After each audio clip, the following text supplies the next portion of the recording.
This is why it's nice to have a gate between pastures with neighbors sometimes. These two steers got in with our bulls yesterday. I was able to get that one through yesterday, but he didn't want to go. And through a little bit of coaxing and, just taking it easy, we got him to go through.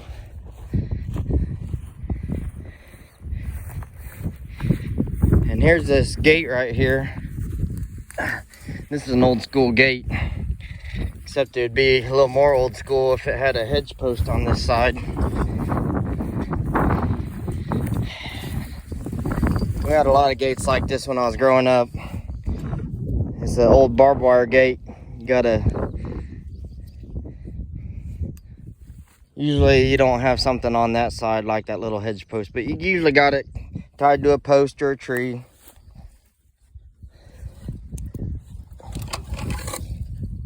You stick it down in this bottom wire right here. Couldn't do it while I was on camera. This one actually has a little handle like this that helps you pull it and pull it tight enough to get that wire around the top.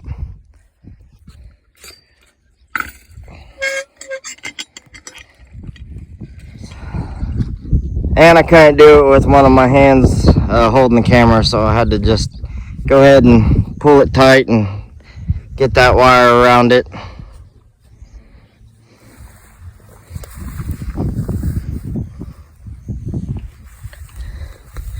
And little feed never hurt anything when you're... Whoa. What's wrong, Red? Must have got spooked by my camera. Usually don't do that. Come on, Red.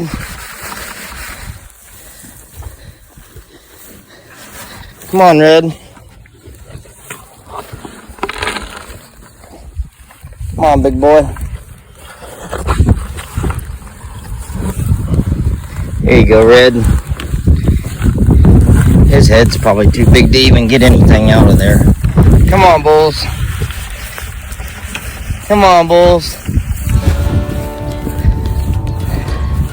I really ain't been feeding these bulls. They've been, I only fed these bulls for about 5 days when we first got Red home. Since then, they just been all on grass, and they're doing good. They're looking good.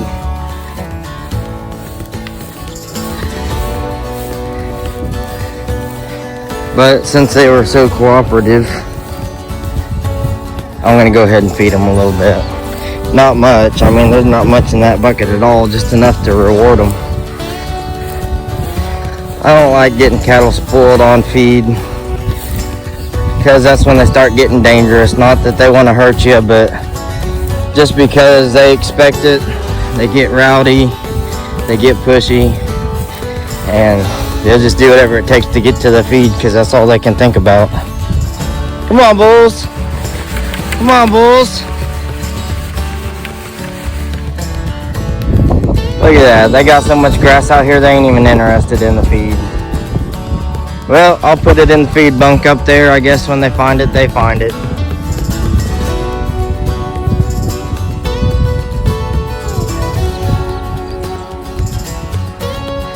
You guys just seen the tail end of me getting that steer through the gate, but last night was a different story. I almost had both of them through,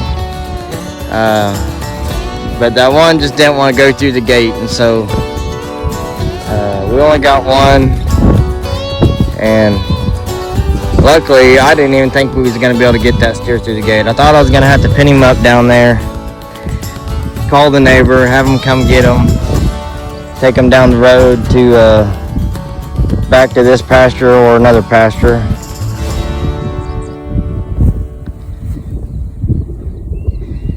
Because it's too wet in here to drive a truck and trailer through here to put him back through that gate. And that is the closest gate to this pasture other than going down the road. And so usually if I can't get him I can't get them through the gate here, you know, I'll just pin them up and call the neighbor and he'll come get them.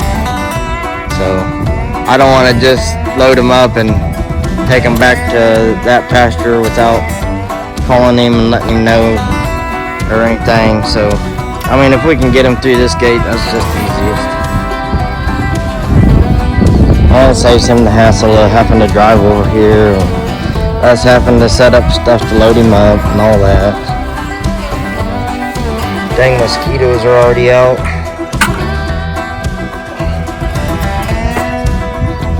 One on my hand. All this grass out here. All this grass and wet weather has been breeding mosquitoes out here.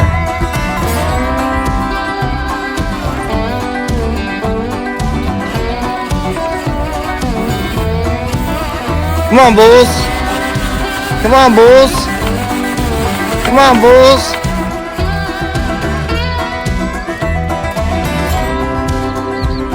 Maybe they'll come now. Ferdinand usually comes running. They kind of act like they're so full on grass they're too lazy to walk up here, or they just don't want the feed bad enough to walk all the way up there. Come on, bulls.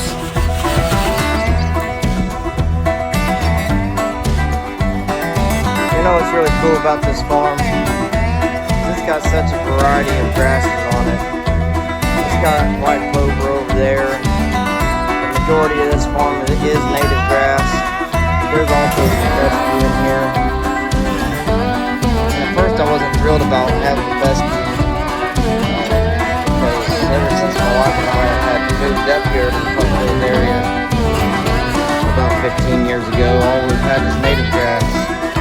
And I've gotten used to that, although I grew up on fescue in southeast Kansas. But you know, come this winter, when all the native grass is dormant, this fescue is still green.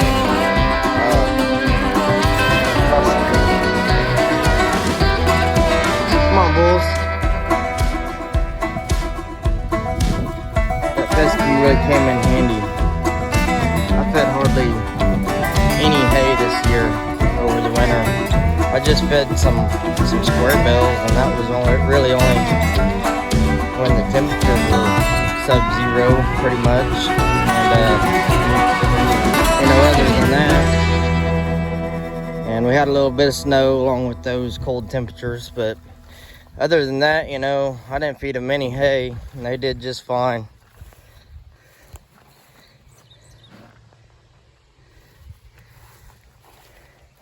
And then early this spring, you know, when the native grass wasn't thriving yet, hadn't really started growing yet, this fescue really came in handy, because they had, you know, that fescue early on in the spring, and now that the native grass is starting to catch up, they've pretty much got forage all year long if you manage it right. Now you probably see a bunch of weeds in there, and this is the more weedy side of the pasture. Well, at least this corner. Because, you know, it's up there close to the pen. You know, I don't know what the people's managing practices were before we bought this farm last year. But, you know, there's some brush and stuff and some weeds here and there on this side, but I seen these bulls eating on those weeds the other day. And if you did it right, Ferdinand would quit pushing on me. If you did it right, you could turn this area here into a paddock and mob graze it, and they decimate all that brush and weeds. They'll eat it if that's what they have to eat. Of course, they're not going to favor it too much over this green grass, but if that's what you make them eat, they'll eat it.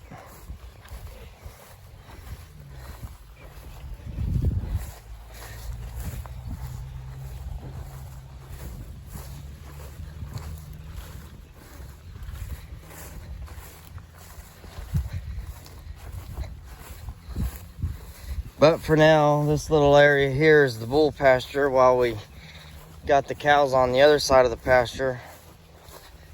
We're gonna turn these bulls out in early July. These bulls will be about 16 months old. See what I mean about feeding these cattle. Ferdinand ain't really big enough to push me over, but you get a big bull or a big cow, you better look out. If they're hungry for that feed, you better get it in the bunk and get out of the way, because they'll push you right on over.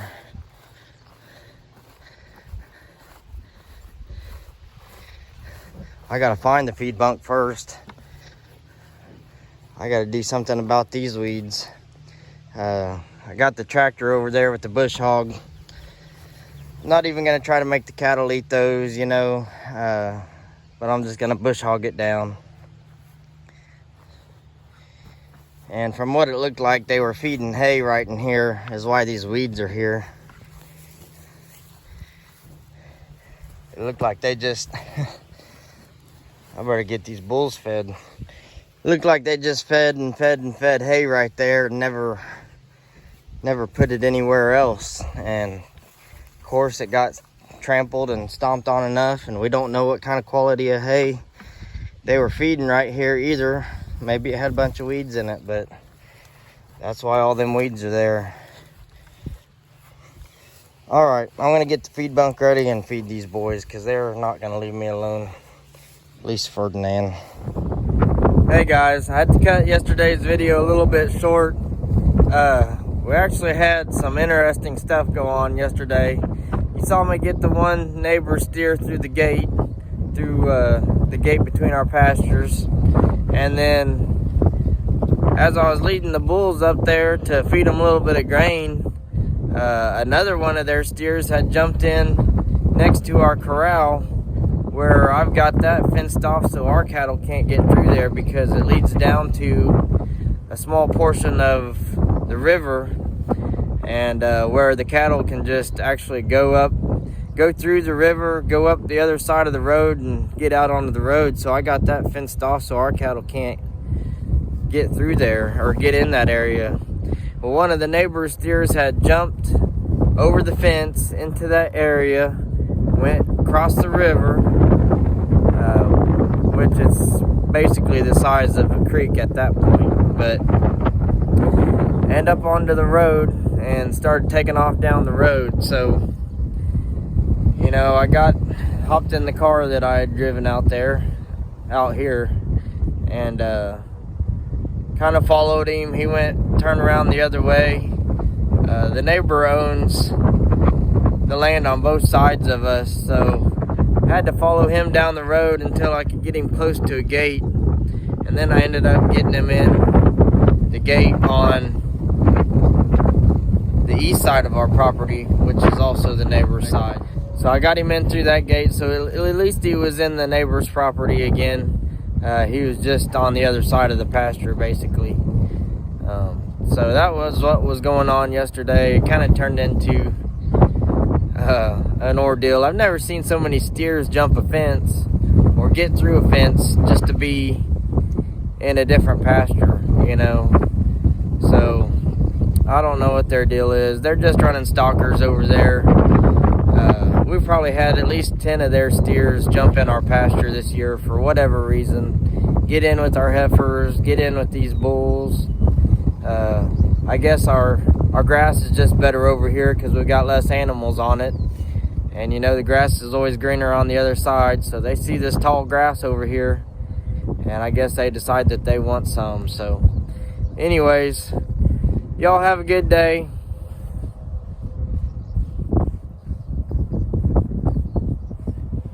Ferdinand's using me as a scratching post.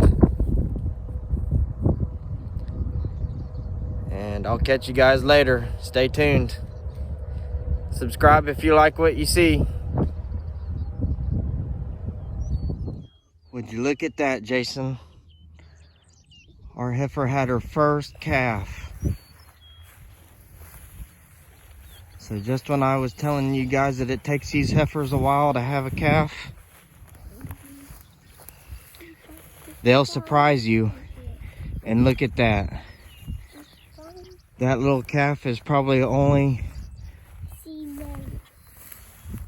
not even a day old, because we left to go to our families. Let's stay right here, buddy. We don't want to spook her.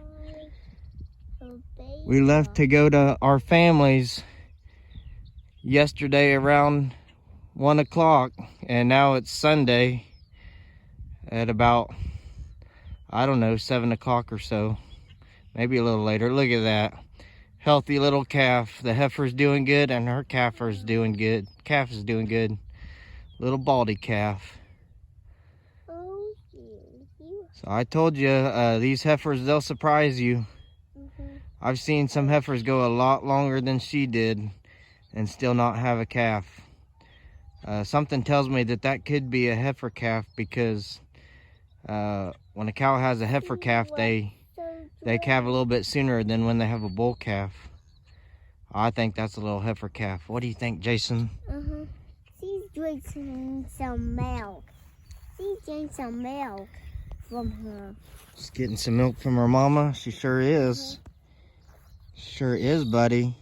We gotta tell Mommy we've seen a baby. Oh, that's the most beautiful baby calf, isn't it? We gotta tell Mommy I've seen a baby calf from here. We gotta. So, Mom, so you are gonna go back to her, but in speaking of full burned up. There's some more time. So she's gonna have a baby too. She's doing her turn again, and she's done. Well, buddy, those heifers aren't pregnant. Those are new heifers, but that's our baby calf. Are you excited, Jason? Are you excited? But then speaking of four-wheel burned up. Yeah, the four-wheeler almost burned up, didn't it? The wire shorted out. Look at them them heifers. They're over here bugging this heifer and her new calf. Go on, little calf. Go follow your mama. Look, I told you guys she was gonna be a good cow. She's already mooing for her calf to follow her. That line of cows right there. We got to Mom. All right, just a second, buddy. Look at that. That calf is following right with her. That line of cows right there, her grandmama, and her sister and her, they are dang good cows. They have a natural instinct. Oh, there they are. They have a natural instinct for calving and taking care of those calves. They have one of the goodest. They have one of the best natural instincts I've ever seen.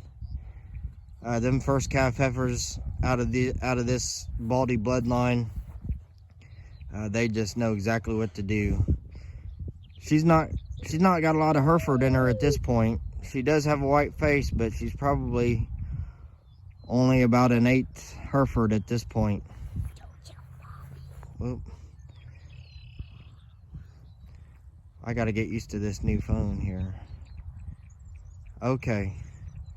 We're gonna go tell Mom that we had our new calf, and she's the first calf of the year. We're not gonna bother her too much. We're just gonna let her and our calf bond. She either had that calf today or maybe last night, but the way it looks, that calf was born today sometime. All right, guys. Well, for whoever guessed that this heifer here was going to be the first one to calve, you'll get a free t-shirt.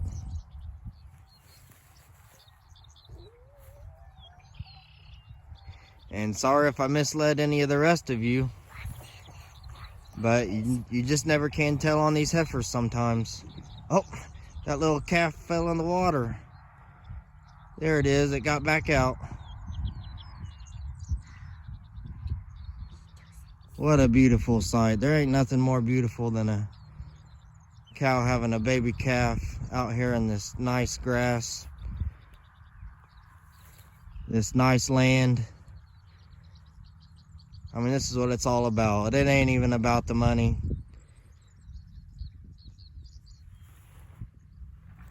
Look at that. That calf is holding her tail in the air. That mama cow's gonna lick her butt. That her doing that stimulates that calf to suck. When they lick their butt like that, when they lick that calf's butt, that stimulates that calf to suck.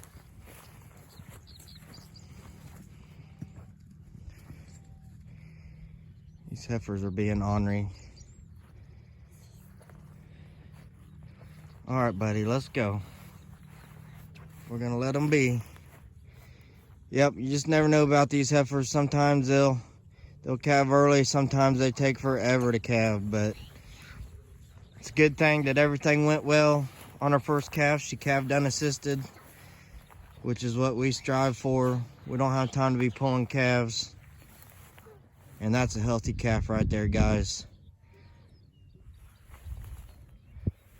All right, y'all have a good evening. We're gonna let this calf and her mama be.